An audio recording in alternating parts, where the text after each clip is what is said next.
নমস্কাৰ আকৌ ধুনীয়া ৰিলছ আপোনালোকৰ বাবে এইযোৰ হৈছে খুবেই ধুনীয়া ব্লেক টছৰ যোৰা হ'ব ৰেড আৰু ব্লু কম্বিনেশ্যনত খুব ধুনীয়াকৈ বনাই দিয়া হৈছে লগতে ইয়াৰ সাইড পটিটো এনেকৈ ডাঙৰকৈ বনোৱা হৈছে আৰু মাজৰ বুটাবোৰ এনেকৈ সৰু সৰুকৈ কৰা থাকিব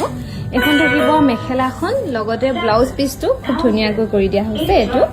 এইযোৰ আপোনালোকে ল'ব পাৰিব 9000 ৰুপিছৰ ৰেডি টু ৱেৰ কৰি ভাল লাগিলে স্ক্ৰীনশ্বট লৈ থ'ব পাৰে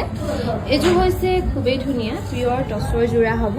ব্লেক টছত বনাই দিয়া হৈছে সাইড পটিকিটা এনেকৈ কৰা পাব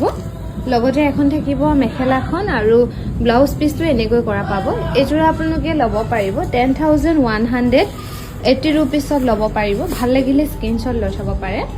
এইযোৰ হৈছে খুবেই ধুনীয়া পিয়ৰ টছৰ যোৰা হ'ব ব্লেক টছত বনাই দিয়া হৈছে খুবেই ধুনীয়াকৈ বক্সটো এইযোৰ আপোনালোকে ল'ব পাৰিব 7080 ৰুপিছত ল'ব পাৰিব ভাল লাগিলে স্ক্ৰীনশ্বট লৈ থ'ব পাৰে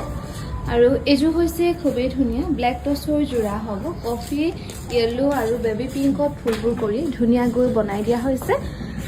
এটো থাকিব ব্লাউজ পিচটো এইযোৰা ল'ব পাৰিব 7680 ৰুপিছত ধুনীয়াকৈ ল'ব পাৰিব ভাল লাগিলে স্ক্ৰীনশ্বট লৈ থ'ব পাৰে এইযোৰো ব্লেক টছৰ খুবেই ধুনীয়া যোৰা হ'ব চাদৰখন থাকিব ব্ৰকেট ডিজাইনত